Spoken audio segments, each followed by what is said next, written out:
Raja yang duduk di atas tahta, Engkau mulia, ajaib dan heran ku kagum akan Engkau, ku kagum akan Engkau Tuhan.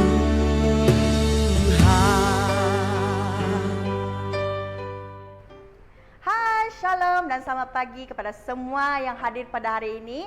Selamat datang ke ibadah online Gereja Damai.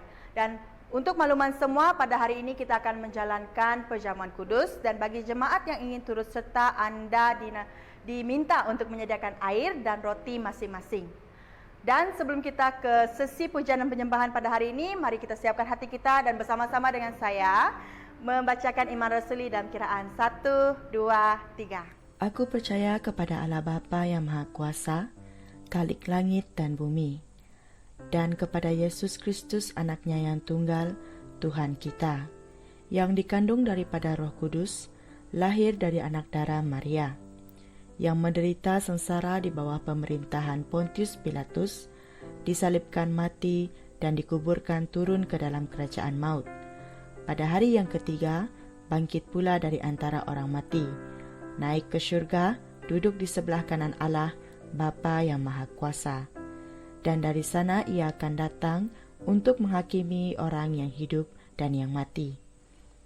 Aku percaya kepada Roh Kudus, gereja yang kudus dan am, persekutuan orang kudus, pengampunan dosa, kebangkitan tubuh, dan hidup yang kekal. Amin. Shalom, selamat pagi, selamat bertemu kembali kepada jemaat Damai Sejahtera, kepada rakan-rakan, saudara, sahabat, keluarga, dan dimanapun berada pada hari ini, setiap kita yang akan membuka online pada hari ini. Sebelum itu, memudahkan untuk acara pujian penyembahan, firman Tuhan dan sebagainya, mari kita berdoa dulu. Saya akan doa kita dalam doa. Bapa Surgawi, terima kasih atas kebaikan-Mu. Engkau telah membawa kami melalui hari-hari yang telah kami lalui, dalam 6 hari yang telah kami lalui, walaupun kami sedang berhadapan dengan suasana COVID-19 yang semakin menjadi di mana-mana, di kota-kota, di bandar, di kampung. Tetapi kami memulangkan ucapan syukur kami kepada Tuhan karena online masih dapat berjalan dan pelayanan seperti ini masih berfungsi kepada saudara-saudari dan keluarga jemaat kami Damai Sejahtera. Terima kasih atas semuanya. Tuhan, sebelum kami memulakan ibadah kami melalui pujian penyembahan sebentar ini, mari Tuhan, Engkau mempersiapkan hati kami.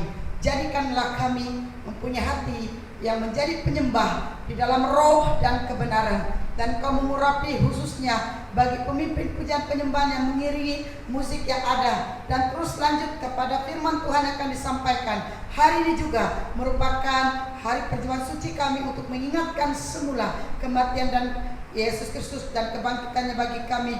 Bagaimana kami harus mati untuk Yesus sendiri dan atas dosa-dosa kami yang harus dipersatukan. Kami peringatkan bagaimana Yesus mati bagi kami dan mematikan semua dosa-dosa kami dan memulakan hidup baru. Dan Engkau telah membawa kami kepada peringatan semula supaya kami tahu bahwa diri kami adalah dalam tebusan Yesus sendiri.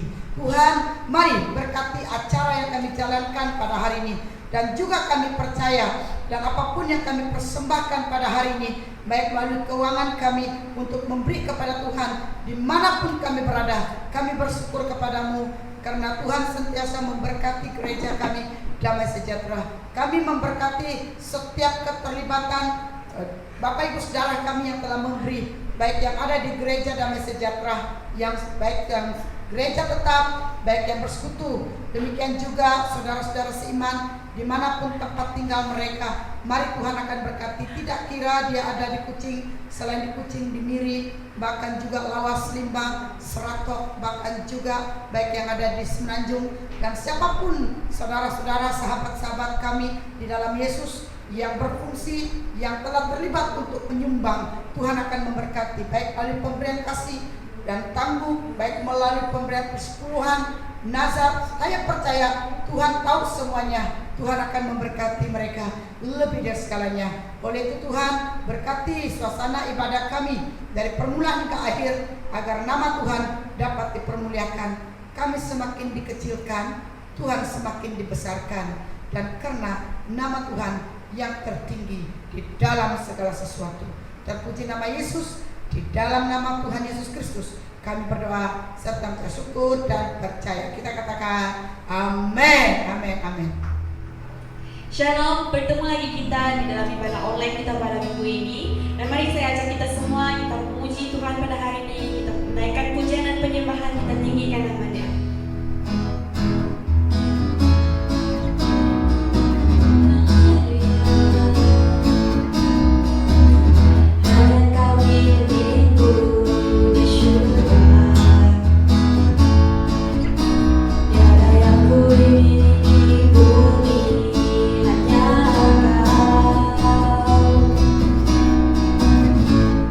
Ku antangkan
Shalom, salam damai sejahtera, salam kasih di dalam Kristus Yesus.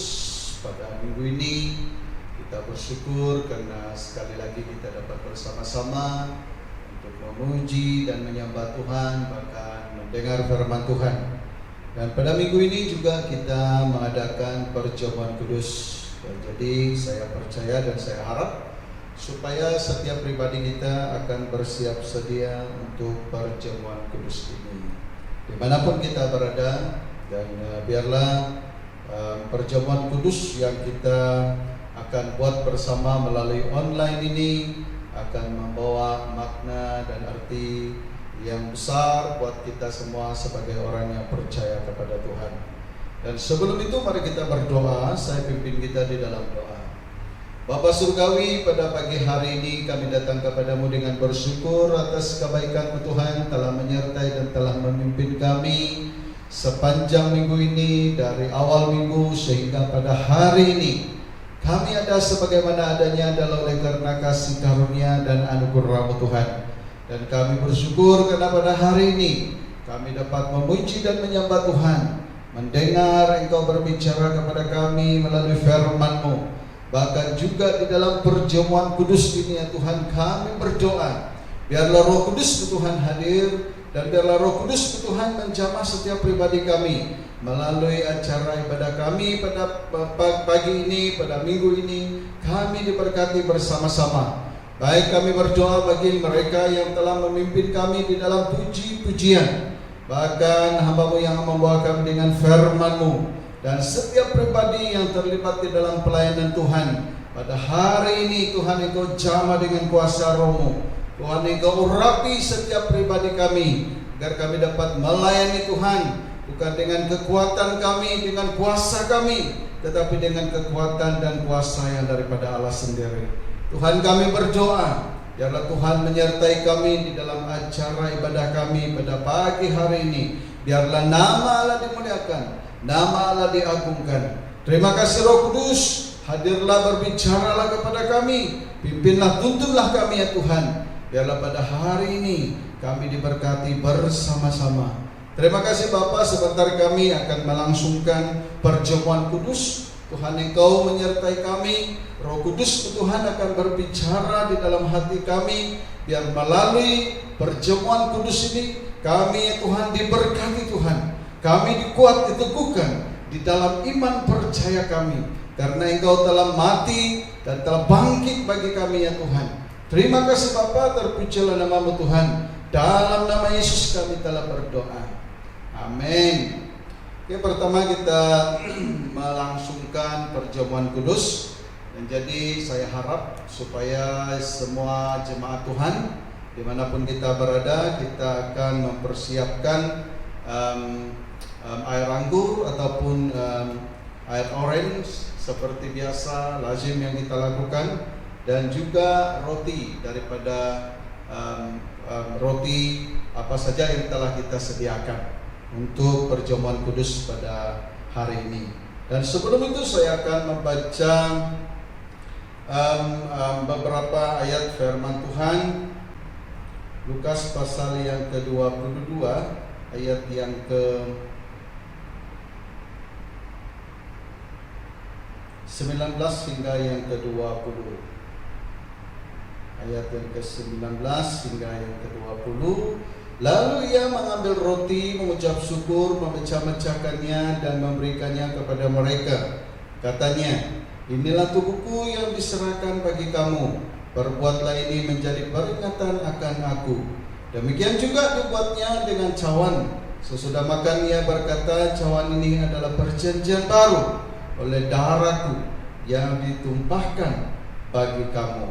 Dan kalau kita lihat daripada pembacaan firman Tuhan ini adalah satu kisah di mana Tuhan Yesus bersama-sama dengan murid-muridnya pada 2000 lebih tahun yang telah lalu, di mana sebelum Yesus ke Yerusalem untuk disalibkan, dan dia telah bersama-sama dengan murid-muridnya, di mana mereka mengadakan perjamuan kudus sebagai satu tanda untuk diperingati sampai pada hari ini. Dan bukan hanya pada waktu itu sahaja, tetapi sampai pada hari ini, di mana gereja-gereja Tuhan mengadakan perjamuan kudus. Dan tidak terkecuali gereja kita, Gereja Damai Sejahtera, di mana kita juga mengadakan perjamuan kudus sebagai satu peringatan kepada kita bagaimana pengorbanan Tuhan Yesus di kayu salib oleh karena dosa kita semua, dan sehingga dia telah menanggung penderitaan, dan sehingga hal itu menjadi sesuatu yang harus kita lakukan sampai pada hari ini sesuai dengan perintah firman Tuhan. Dan perjamuan kudus adalah perjamuan persekutuan demi korban sengsaranya Yesus kepada kita manusia berdosa. yang menjadi setru Allah kini telah diperdamaikan dengan Tuhan dan sesama kita. Sehingga Yesus dalam kita dan kita di dalam Yesus akan menjadi kenyataan dalam hidup kita sehari-hari. Sebelum kita berdoa, baiklah kita memeriksa diri masing-masing sambil merenungkan arti dan tujuan perjamuan kudus ini, supaya ianya mendatangkan berkat bagi kita dan kemuliaan bagi nama Tuhan.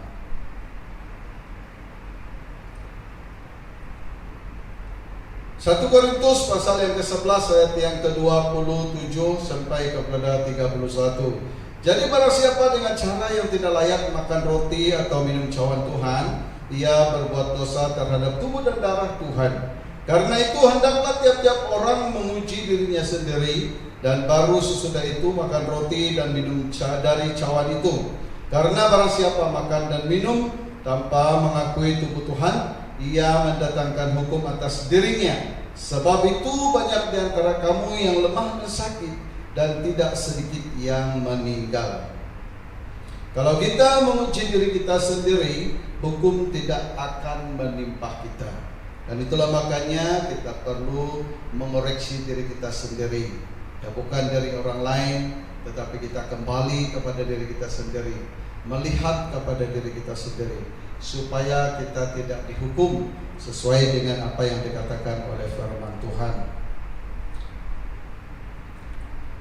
Mari kita berdoa, dan saya pimpin kita di dalam doa. Tuhan Bapa Surgawi, pada pagi hari ini kami berhadapan dengan meja Tuhan, dan kami berdoa biarlah apa yang kami lakukan pada hari ini akan membawa kami untuk kembali melihat kepada pengorbanan Tuhan Yesus di kayu salib 2000 lebih tahun yang lalu.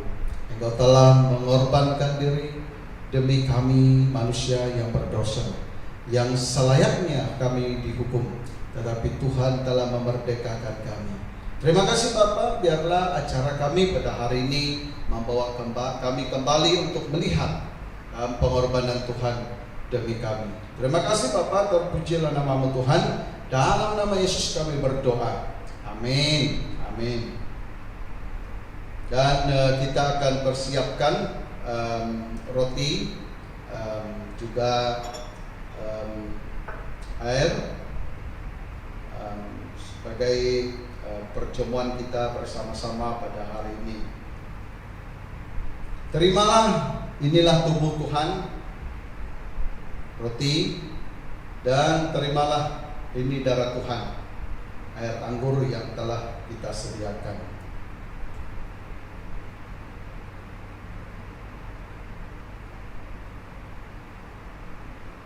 Kita pergi kepada acara perjamuan suci, dan kita ambil roti kita pegang roti dan angkat roti kita. Matius 26 ayat yang ke-26. Dan ketika mereka sedang makan, Yesus mengambil roti, mengucap berkat, memecah-mecahkannya, lalu memberikannya kepada murid-muridnya dan berkata, "Ambillah, makanlah, inilah tubuhku. Mari kita makan bersama-sama dalam nama Tuhan Yesus Kristus."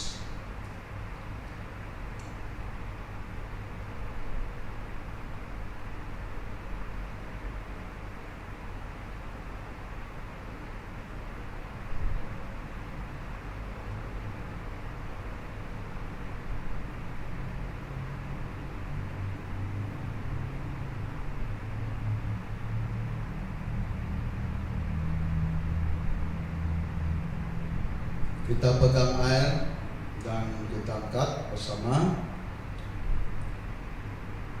Sesudah itu ia mengambil cawan, mengucap syukur, lalu memberikannya kepada mereka dan berkata, "Minumlah kamu semua dari cawan ini, sebab inilah darahku, darah perjanjian yang ditumpahkan bagi banyak orang untuk pengampunan dosa. Mari kita minum bersama-sama dalam nama Tuhan Yesus Kristus."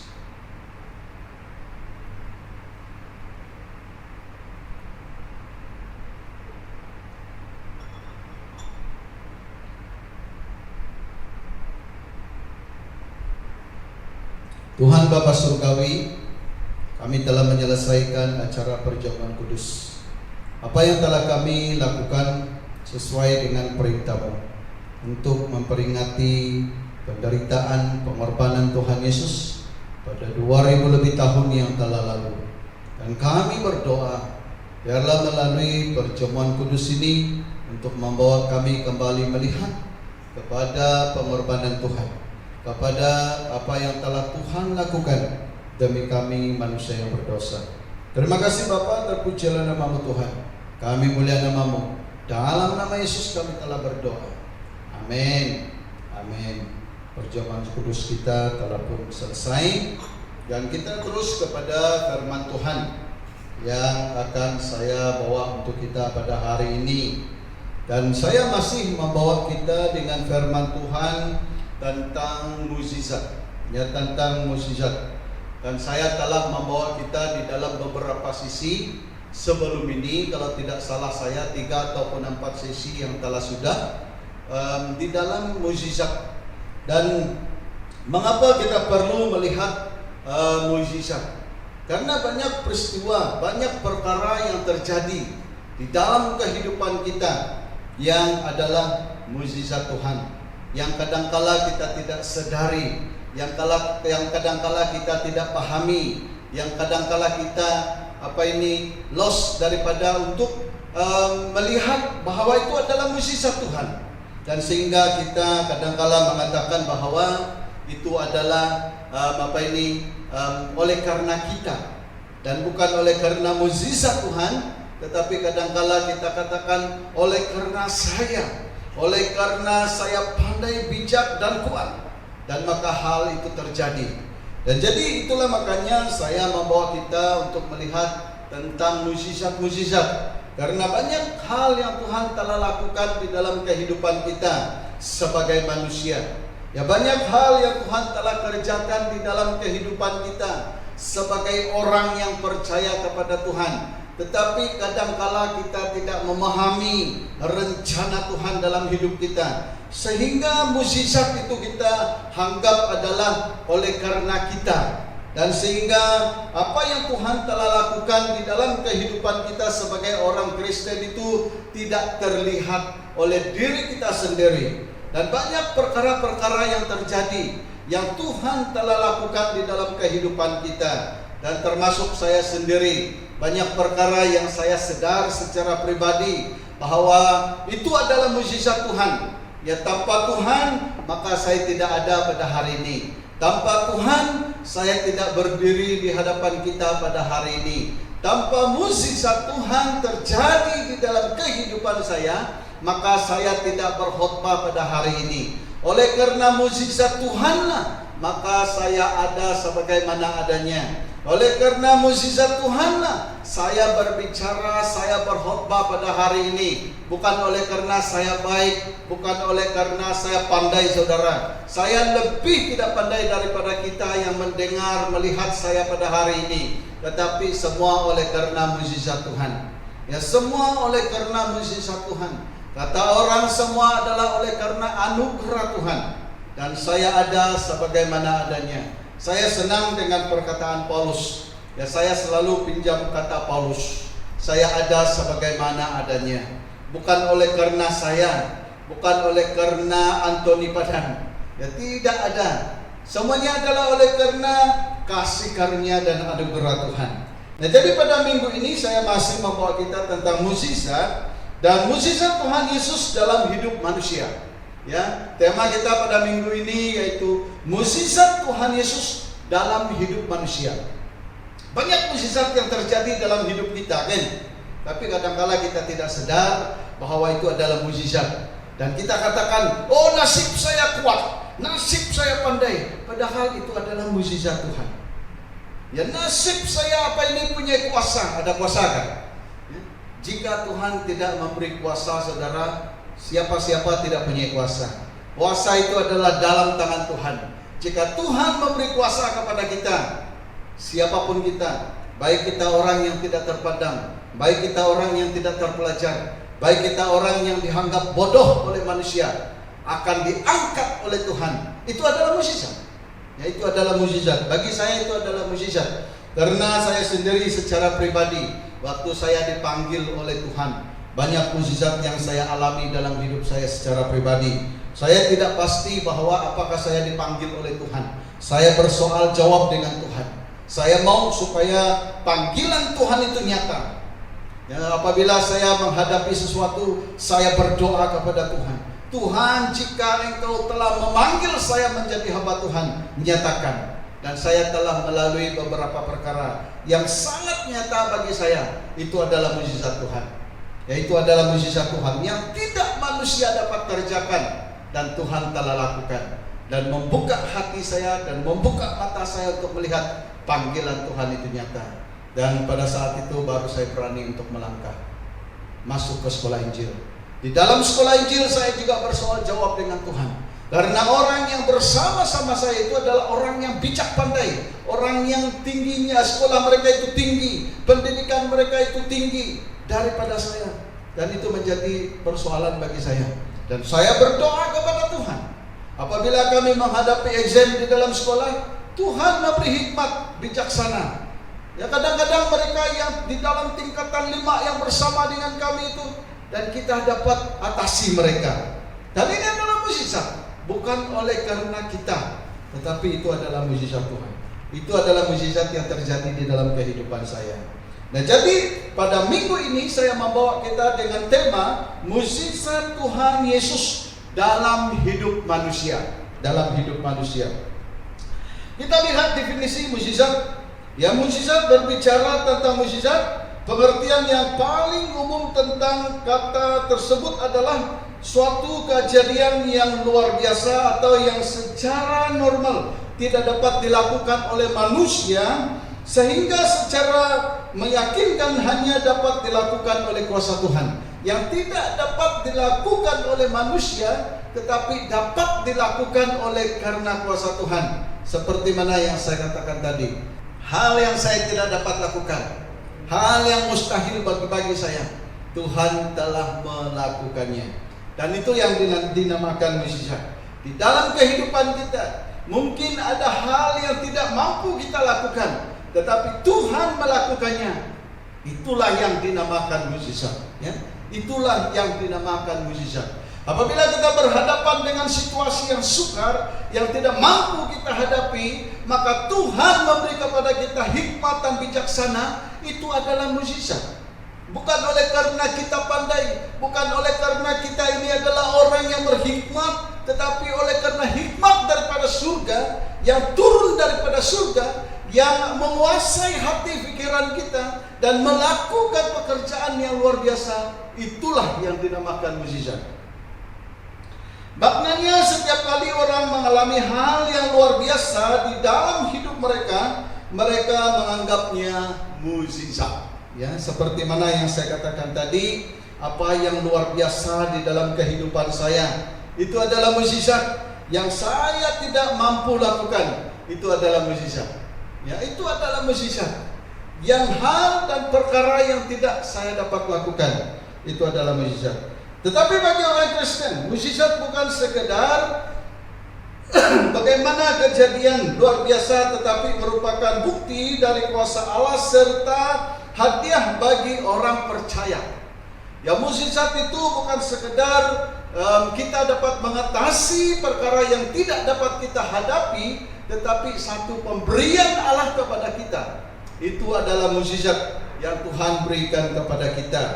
Ya, yang Tuhan nyatakan kepada kita, yang manusia kita tidak dapat lakukan, tetapi yang Tuhan lakukan di dalam hidup kita. Sejak perjanjian lama hingga perjanjian baru, mukjizat dinyatakan kemanapun dan di dalam keadaan apapun oleh Allah kita. Allah menyatakan mukjizatnya di dalam perjanjian lama, di dalam perjanjian baru. Kita dapat melihat bagaimana mukjizat Allah terjadi. Ya, di dalam perjanjian lama kita dapat lihat contoh umat Israel menyeberang Laut Tebrau. Siapakah yang dapat membawa mereka kalau bukan itu adalah mukjizat Tuhan? Oleh karena mukjizat Tuhan, maka mereka dapat menyeberang Laut Tebrau itu. Ya bukan dengan perahu, tetapi dengan mukjizat yang daripada Allah membelah laut dan mereka berjalan di atas tanah yang kering sampai ke seberang sana. Itu adalah mukjizat Tuhan. Dan kalau kita lihat pula di dalam perjanjian baru, bagaimana Tuhan Yesus menyembuhkan orang buta, Bartimius yang buta disembuhkan, dan banyak lagi orang-orang sakit disembuhkan. Bagaimana Allah melakukan mukjizat itu adalah mukjizat yang Tuhan Allah lakukan, baik melalui perantaran nabi-nabi maupun oleh Tuhan Yesus sendiri, yang oleh kita baca, yang dapat kita baca dan lihat di dalam kitab Perjanjian Baru, dan yang kita dapat lihat di dalam Perjanjian Lama, bagaimana Allah telah melakukan mukjizatnya. Sayangnya tidak semua orang mengalami mukjizat. Ya, sayangnya tidak semua orang mengalami mukjizat. Mengapa, saudara? Karena manusia seringkali meragukan dan tidak percaya akan kuasa Tuhan. Ya, mengapa kita tidak mengalami mukjizat Tuhan? Karena manusia seringkali meragukan dan tidak percaya akan kuasa Tuhan. Dan ini yang membuat kita tidak mengalami mukjizat Tuhan. Karena kita tidak percaya, karena kita meragui akan kuasa Tuhan, sehingga mukjizat tidak akan terjadi.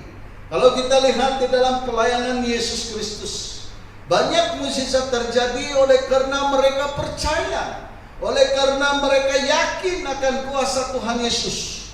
Seperti Rasul Petrus, waktu menjala ataupun Yesus memerintah untuk menebar jala di tepi perahu, sepanjang hari mereka tidak dapat mendapat seekor pun, tetapi oleh karena perintah Yesus maka Petrus menebar jalannya, dan akhirnya mereka mendapat ikan yang begitu banyak sehingga jala itu hampir koyak. Dan itu adalah salah satu mukjizat, karena Petrus percaya kepada Tuhan pada waktu itu. Dan nanti kita akan lihat juga tentang Petrus.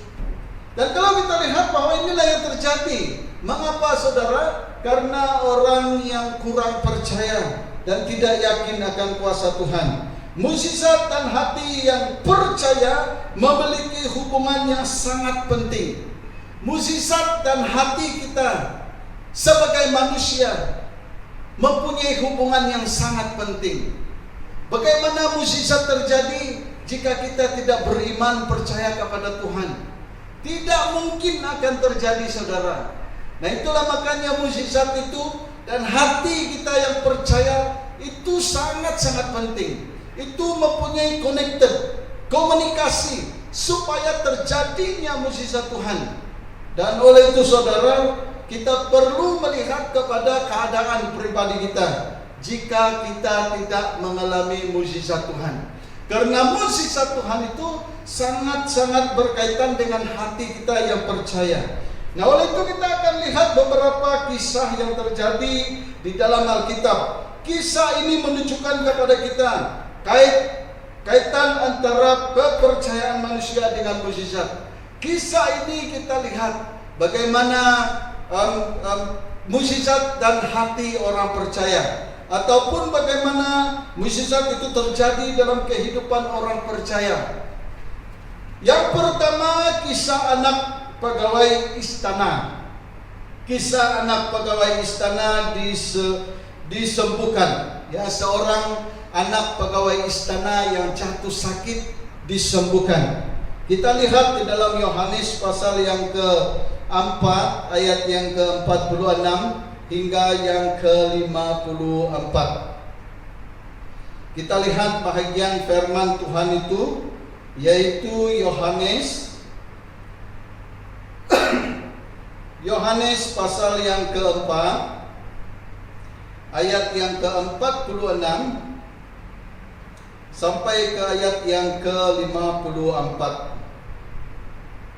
Kita lihat kisah ini. Yang ini adalah satu kisah yang terjadi, bagaimana seorang pegawai istana disembuhkan oleh Yesus. Saya akan baca di dalam ayat ini Maka Yesus kembali lagi ke Kana di Galilea, di mana ia membuat air menjadi anggur. Dan di Kapernaum ada seorang pegawai istana, anaknya sedang sakit. Ketika ia mendengar bahwa Yesus telah datang dari Yudea ke Galilea, pergilah ia kepadanya, lalu meminta supaya ia datang dan menyembuhkan anaknya, sebab anaknya itu hampir-hampir mati. Ingat ayat itu kan? Anaknya hampir-hampir mati. Maka kata Yesus kepadanya, ingat, maka kata Yesus kepadanya, jika kamu tidak melihat tanda dan mukjizat, kamu tidak percaya. Pegawai istana itu berkata kepadanya, Tuhan, datanglah sebelum anakku mati. Kata Yesus kepadanya, ingat ini, kata Yesus kepadanya, pergilah, pergilah, anakmu hidup. Orang itu percaya akan perkataan yang dikatakan Yesus kepadanya, lalu ia pergi. Apa yang saya mau sampaikan kepada kita di sini adalah bagaimana anak pegawai istana ini disembuhkan. Seorang pegawai istana berusaha bertemu Yesus untuk menyembuhkan anaknya yang hampir mati. Ya, kalau kita lihat di dalam ayat pembacaan kita tadi, maka dia mau supaya Yesus datang karena anaknya hampir mati. Perlu kita ingat bahwa pada waktu itu si pegawai istana sama sekali tidak mengenal Yesus. Sebenarnya pegawai istana ini tidak mengenal Yesus. Siapakah Yesus itu? Cuma dia hanya mendengar. Dia hanya mendengar bagaimana air menjadi air anggur. Karena sebelum Yesus datang ke Galilea ini, dia ke Kapernaum dan mengadakan mukjizat pada waktu perkawinan di Kana. Dan Yesus telah mengadakan mukjizat, dan hanya pegawai ini mungkin hanya mendengar pada waktu itu bagaimana kuasa Yesus telah mengadakan mukjizat, air menjadi air anggur. Lalu pada waktu Yesus datang di tempat mereka, maka dia datang dia pergi untuk bertemu dengan Yesus, supaya Yesus datang untuk menyembuhkan anaknya. Kita lanjutkan pembacaan ayat yang ke-50. Kata Yesus kepadanya, pergilah, anakmu hidup. Orang itu percaya akan perkataan yang dikatakan Yesus kepadanya, lalu pergi. Dan waktu dia minta Yesus datang, Yesus tidak datang untuk menjamah anak itu ataupun untuk berdoa, tetapi hanya Yesus katakan kepadanya, pergilah, anakmu hidup. Dan orang itu percaya akan perkataan yang dikatakan Yesus kepadanya, lalu pergi. Dia hanya mendengar saja apa yang dikatakan oleh Yesus. Pada awalnya dia mungkin berharap supaya Yesus datang dan menumpang tangan kepada anaknya dan menyembuhkan anaknya. Tetapi Yesus tidak melakukan hal itu. Dan Yesus katakan, pergilah, anakmu hidup. Pada waktu itu orang ini percaya apa yang dikatakan Yesus. Lalu dia pergi. Ayat yang ke-51. Ketika ia masih di tengah jalan, hamba-hambanya telah datang kepadanya dengan kabar bahwa anaknya hidup. Belum sampai di rumah, di tengah perjalanan, orang telah datang kepadanya dan mengatakan bahwa anaknya telah hidup. Ia bertanya kepada mereka, pukul berapakah anak itu mulai sembuh? Jawab mereka, kemarin siang pukul 1 demamnya hilang. Dan pada waktu itulah Yesus telah berkata kepadanya, pulanglah, anakmu hidup. Lalu dia ingat apa yang telah dikatakan oleh Yesus. Maka teringatlah ia itu bahwa pada saat itulah Yesus berkata kepadanya, anakmu hidup. Lalu ia pun percaya, ia dan seluruh keluarganya. Dan itulah tanda kedua yang dibuat Yesus ketika ia pulang dari Yudea ke Galilea. Saudara, ini adalah mukjizat yang terjadi. Ya, mukjizat yang kedua yang telah dilakukan oleh Yesus setelah air menjadi air anggur dan anak seorang prawira disembuhkan. Mungkin kalau kita lihat bahwa bagaimana cara anak ini telah disembuhkan, ini adalah sesuatu mukjizat yang Tuhan Yesus telah lakukan. Saat bertemu Tuhan Yesus, Si pegawai istana pasti berpikir bahwa Yesus akan datang ke rumahnya, menemui anaknya yang sakit, berdoa, tumpang tangan dan sebagainya. Tetapi ternyata Tuhan Yesus hanya menyuruhnya pulang karena anaknya sudah sembuh. Lalu apa yang dilakukan si pegawai istana? Dia tidak meragukan Tuhan Yesus. Dia percaya. Saudara, setelah Yesus berkata kepada pegawai istana ini, dia tidak meragukan Yesus. Dia percaya. Dia tidak bersoal kepada Yesus, mengapa kamu tidak datang dan jamah anak saya dan doa anak saya. Tetapi setelah dia mendengar, dia terus kembali pulang ke rumahnya karena dia percaya. Makanya dia pulang, dan apa yang terjadi pada akhirnya anaknya sembuh. Sebelum sampai di rumah, orang sudah mengkabarkan kepadanya bahwa anaknya telah sembuh. Pegawai istana mengalami mukjizat Tuhan karena dia percaya dengan perkataan Tuhan Yesus. Itulah makanya pada awal tadi saya sudah katakan bahwa percaya, hati yang percaya sangat-sangat berhubung kait dengan mukjizat. Jika kita tidak percaya, bagaimana mukjizat terjadi? Anak perwira ini telah disembuhkan karena ayahnya percaya apa yang dikatakan oleh Yesus kepadanya.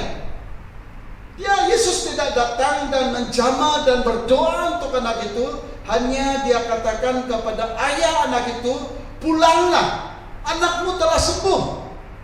Setelah mendengar orang ini dan prawira ini, dia percaya kepada apa yang dikatakan oleh Tuhan dan lalu pulang. Dan sebelum sampai ke rumah, dan dia telah mendengar kabar bahwa anaknya telah sembuh. Saudara, jika kita ingin mukjizat terjadi dalam kehidupan kita, maka yang pertama kita harus lakukan yaitu percaya kepada Tuhan. Percaya kepada Tuhan. Nah, jika kita percaya kepada Tuhan, maka mukjizat Tuhan akan terjadi. Mukjizat tidak akan terjadi jika kita tidak percaya kepada Tuhan. Mukjizat tidak akan terjadi jika kita tidak beriman kepada Tuhan. Saudara, ingin mengalami mukjizat, percaya kepada Tuhan. Seperti prawira ini. Walaupun dia tidak mengenal Yesus, dia hanya mendengar apa yang telah terjadi, tetapi dia memiliki keyakinan, percaya bahwa Yesus mempunyai kuasa untuk menyembuh. Dan setelah Yesus katakan kepadanya, dan dia percaya, dan dia pulang karena dia tahu bahwa Yesus sanggup menyembuh. Saudara, hal yang sama akan terjadi. Jika kita ingin mukjizat terjadi, maka kita harus percaya. Ya, kita harus percaya. Kita harus beriman kepada Tuhan. Kisah yang kedua, yaitu kisah Yesus berjalan di atas air. Ya, kisah Yesus berjalan di atas air kita lihat di dalam Matius pasal yang ke-14. Ya, kita lihat di dalam Matius pasal yang ke-14 ayat yang ke-22. Matius 14 ayat yang ke-22 hingga yang ke-33. Dan saya akan baca ayat ini. Dan yang berkata begini: sesudah itu Yesus segera memerintahkan murid-muridnya naik ke perahu dan mendahulinya ke seberang. Sementara itu ia menyuruh orang banyak pulang. Dan setelah orang banyak itu disuruhnya pulang, Yesus naik ke atas bukit untuk berdoa seorang diri. Ketika hari sudah malam, ia sendiri di situ. Perahu murid-muridnya sudah beberapa mil jauhnya dari pantai dan diombang-ambing gelombang karena angin sekal. Kira-kira jam 3 malam datanglah Yesus kepada mereka berjalan di atas air. Ketika murid-muridnya melihat dia berjalan di atas air, mereka terkejut dan berseru, "Itu hantu!" Lalu berteriak-teriak karena ketakutan. Tetapi segera Yesus berkata kepada mereka, tenanglah aku ini, jangan takut. Lalu Petrus berseru dan menjawab dia, Tuhan, apabila engkau itu, suruhlah aku datang kepadamu berjalan di atas air. Ingat perkataan itu, ayat itu.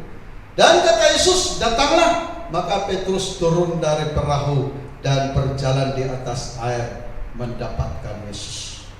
Ayat yang ke-30. Tetapi ketika dirasanya tiupan angin, takutlah ia dan mulai tenggelam, lalu berkata, Tuhan, tolonglah aku. Segera Yesus mengeluarkan tangannya, memegang dia dan berkata, hai orang yang kurang percaya, mengapa engkau bimbang? Lalu mereka naik ke perahu dan angin pun reda. Dan orang-orang yang ada di perahu menyembah dia, katanya, sesungguhnya engkau anak Allah. Nah, kalau kita lihat di dalam pembacaan ini, peristiwa ataupun kisah Petrus berjalan di atas air. Siapa manusia yang pernah berjalan di atas air selain Petrus? Tidak ada. Selain Yesus, Petrus. Ya, dia seorang yang murid Tuhan Yesus, yang cepat, yang berani, dan yang selalu di depan. Apabila ada sesuatu yang terjadi, Petruslah yang pertama. Dan dia juga yang pertama menyangkal Yesus. Ya, ini Petrus luar biasa manusia ini. Luar biasa bijak dan luar biasa bodoh dia. Dia seorang yang cepat mendengar apa yang dikatakan oleh Yesus. Dia juga yang cepat untuk lari, yang meninggalkan Yesus. Ini suatu hal yang luar biasa dengan Petrus. Tapi apa yang kita pelajari tentang Petrus pada hari ini? Simon Petrus juga pernah mengalami mukjizat dengan berjalan atas air. Luar biasa. Saya tidak pernah berjalan atas air. Berjalan dalam air ada. Tetapi Petrus telah mengalami mukjizat berjalan di atas air. Wow, sungguh luar biasa. Sayangnya pada saat itu iman yang lemah membuat Petrus meragukan kuasa Tuhan. Dan akhirnya dia hampir tenggelam. Dan waktu dia mulai tenggelam, dia berseru kepada Yesus, Yesus, tolonglah saya. Dan Yesus pergi dan angkat. Mengapa Petrus mulai tenggelam, saudara? Sedangkan pada waktu dia turun dari perahu, dia sudah berjalan ke atas air. Tetapi oleh karena angin sekal, kata firman Tuhan, maka timbullah keraguan-raguan di dalam hati Petrus. Timbullah rasa khawatir di dalam hati Petrus. Maka mulailah Petrus tenggelam. Mukjizat yang dialami Petrus tidak sepenuhnya terjadi karena hatinya bimbang. Tidak seperti pegawai istana tadi. Pegawai istana, sewaktu Yesus berbicara kepadanya, pulanglah, anakmu telah sembuh. Dia tidak bersoal jawab dengan Tuhan. Macam mana anak saya sembuh sedangkan kau ada di sini dan tidak mau berjumpa dengan anak saya? Tidak. Tetapi dia mendengar dan taat dengan firman Tuhan. Waktu Yesus katakan pulanglah, anakmu telah sembuh, dia pulang. Sebelum sampai anaknya telah sembuh. Tapi Petrus, saudara, Petrus ini hari-hari bersama dengan Tuhan. Petrus ini melihat banyak mukjizat yang Tuhan Yesus lakukan. Mukjizat di Kana, Yesus melakukan, Petrus ada. Dan mukjizat penyembuhan anak prawira ini juga Petrus ada. Banyak lagi mukjizat yang Petrus lakukan. Mengapa pada waktu dia berjalan di atas air itu dia mulai tenggelam? Karena hatinya mulai khawatir. Karena hatinya sudah mulai bimbang. Hatinya ragu-ragu akan kuasa Tuhan. Dan akhirnya Petrus hanya mengalami setengah daripada mukjizat Tuhan. Tidak mengalami penuh mukjizat Tuhan. Saudara, begitulah terjadi di dalam kehidupan kita. Kadang-kadang kita percaya kepada Tuhan. Kadang-kadang kita berseru kepada Tuhan.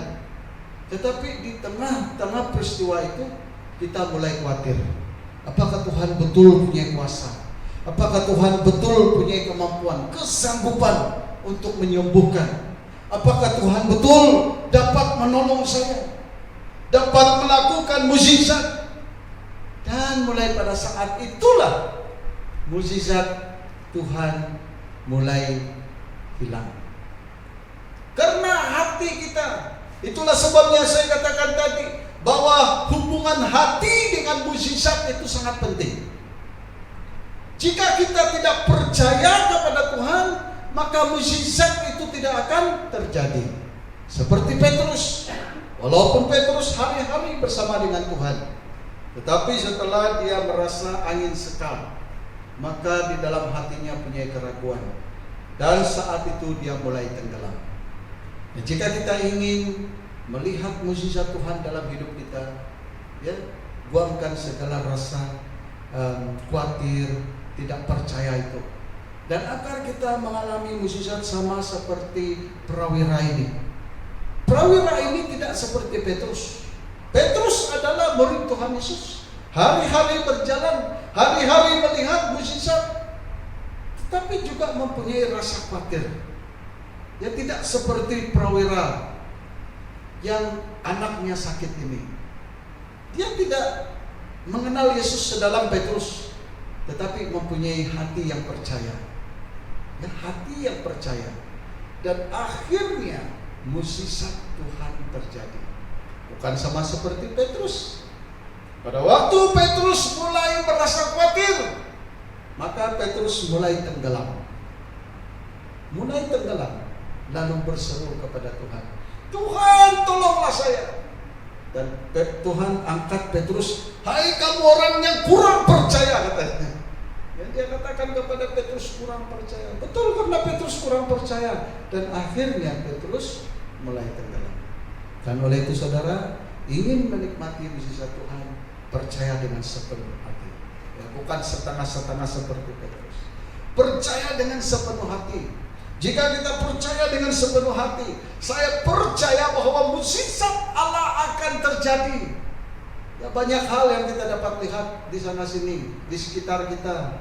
Banyak hal yang kita dengar tentang mukjizat-mukjizat.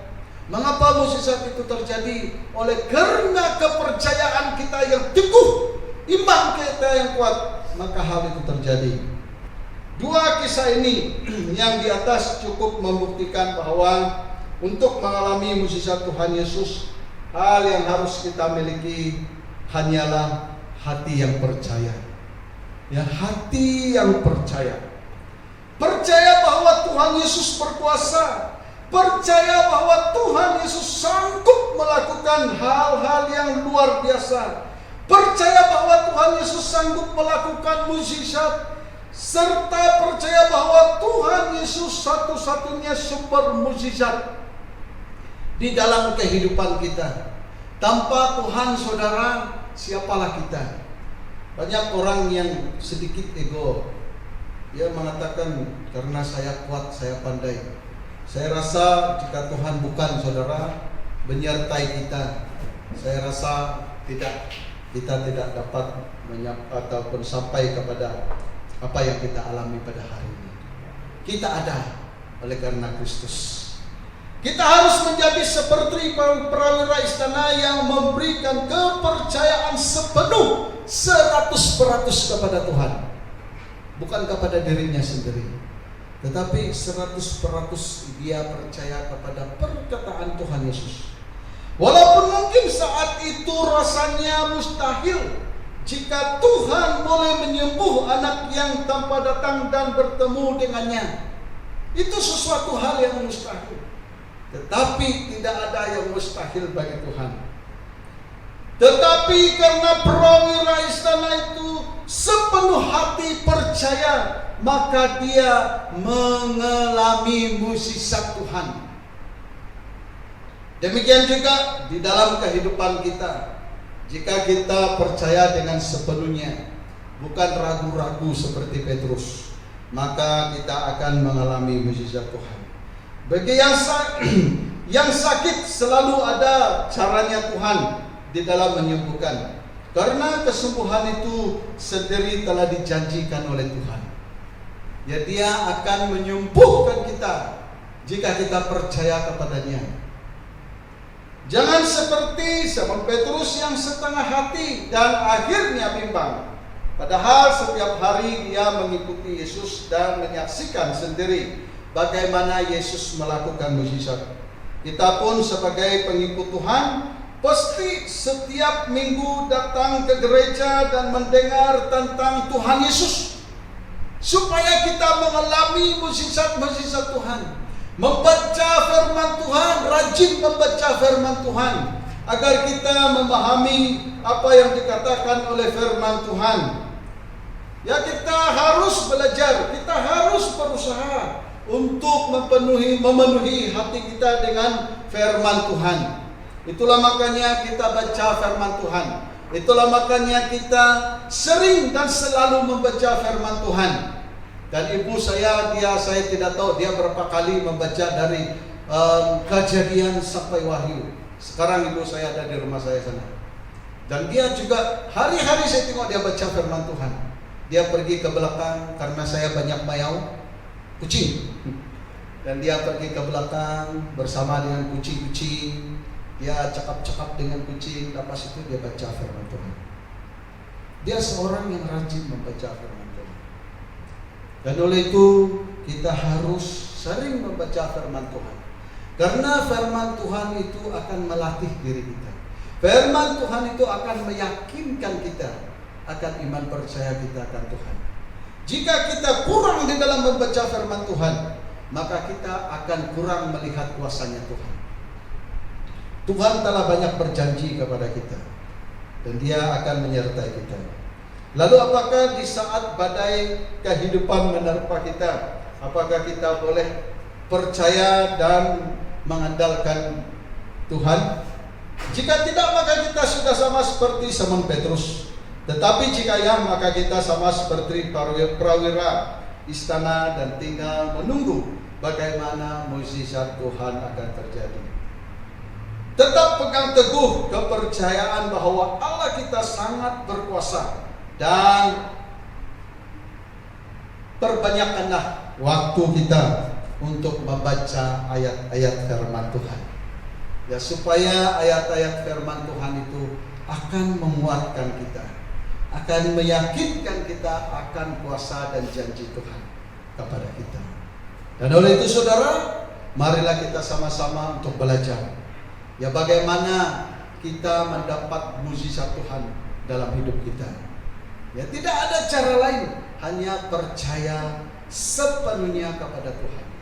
Meletakkan kepercayaan kita sepenuhnya kepada Tuhan, bukan atas diri kita sendiri, bukan atas kekuatan kita, bukan atas pandai bijaknya kita, tetapi bersandar akan kuasa yang akan memberi kepada kita kekuatan, akan memberi kepada kita hikmat, akan memberi kepada kita kepandaian untuk berkata-kata. Semuanya itu berasal daripada Tuhan. Mukjizat akan terjadi jika kita percaya sepenuhnya kepada Tuhan. Mari kita berdoa. Tuhan Bapa surga, kami datang kepadamu dengan bersyukur atas kebaikan Tuhan. Dan Tuhan, kami dan hamba-Mu telah berhenti untuk berbicara dan berkata-kata.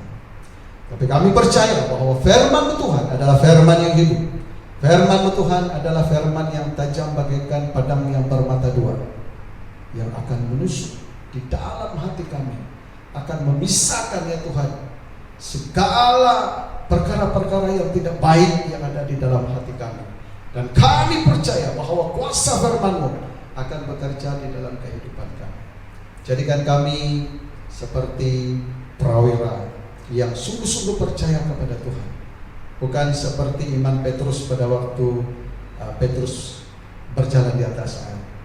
Dan kami ingin supaya Roh Kudus Tuhan bekerja, Roh Kudus Tuhan memimpin, menuntun kami, agar kami ya Tuhan mempunyai keyakinan yang teguh di dalam Engkau. Terima kasih Bapa, terpujilah nama-Mu. Haleluya Roh Kudus. Dalam nama Yesus kami telah berdoa. Amin. Amin, amin. Dan saya mau bersama dengan istri saya untuk menyampaikan sebuah pujian. Rencana Tuhan adalah rencananya. Amin. Kami akan menaikkan satu pujian penyembahan tentang rencana Tuhan. Itulah rencana Tuhan, bukan rencana kita.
untuk kebaikan umatnya.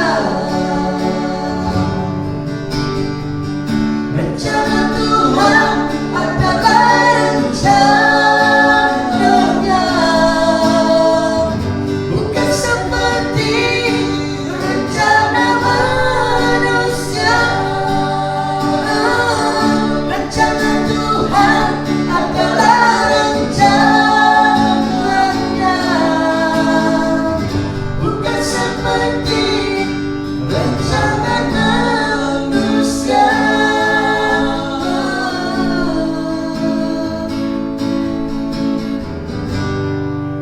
Tiada yang mustahil bagi Allah.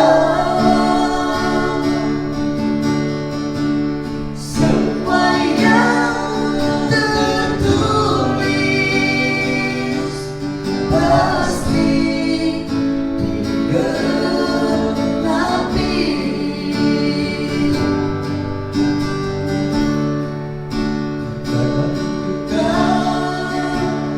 Terkadang suka, terkadang manis, terkadang pahit, semua dipakainya untuk kebaikan umatnya. Rencana Tuhan adalah rencananya, bukan seperti rencana manusia. Rencana Tuhan adalah rencananya,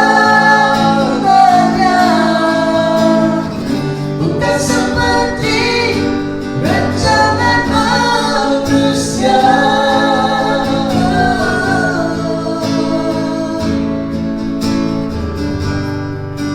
Tiada yang mustahil bagi Allah.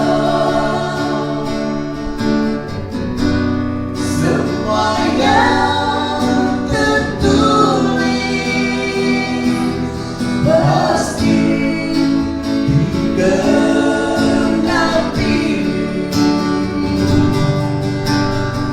Rencana Tuhan adalah rencananya, bukan seperti rencana manusia. Rencana Tuhan adalah rencananya, bukan seperti rencana manusia.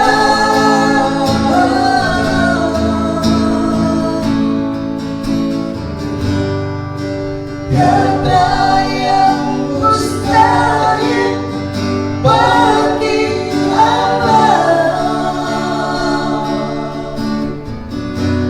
Semua yang tertulis pasti digenapi.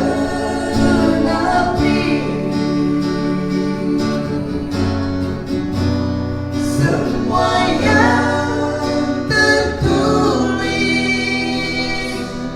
pasti digenapi.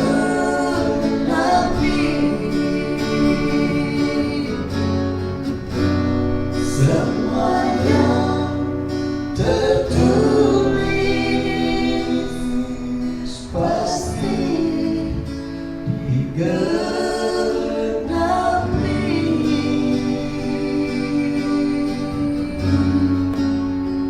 Semua adalah rencana Tuhan.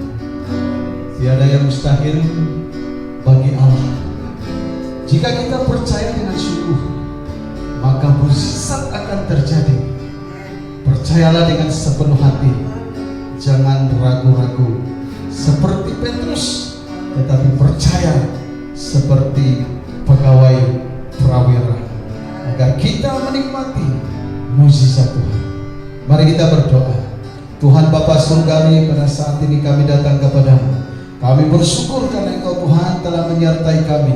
Kami bersyukur karena firman Tuhan pada hari ini yang telah kami pelajari, agar firman Tuhan ini menjadi berkat buat setiap pribadi kami ya Tuhan. Tuhan, saya berdoa bagi seluruh jemaat Tuhan, dimanapun mereka berada pada saat ini ya Tuhan, baik yang mendengar, melihat daripada pelayanan online ini ya Tuhan, kami doakan supaya Tuhan memberkati mereka, supaya Tuhan menyertai mereka, agar mereka akan mengalami mukjizat demi mukjizat di dalam kehidupan mereka ya Tuhan. Tuhan, kami berdoa supaya Tuhan memberkati anggota gereja damai dimanapun pada saat hari ini ya Tuhan. Tuhan akan menyinari, Tuhan akan memimpin engkau, Tuhan akan menuntun keluar masukmu daripada rumahmu. Tuhan adalah Tuhanmu, Dia adalah Allahmu. Tuhan akan menyertai engkau, Tuhan akan memberkati hidupmu, Tuhan akan melakukan mukjizat demi mukjizat di dalam kehidupanmu. Terima kasih Tuhan, kami berdoa supaya Tuhan memberkati seluruh anggota gereja damai. Pulanglah dengan penuh sukacita. Tuhan kiranya memberkati. Dalam nama Yesus kami telah berdoa. Amin. Amin. Amin. Amin. Demikianlah sesi ibadah kita pada hari ini. Terima kasih kerana telah menyertai kami dari awal hingga selesainya ibadah pada hari ini. Jumpa lagi di minggu depan. Tuhan memberkati. Bye.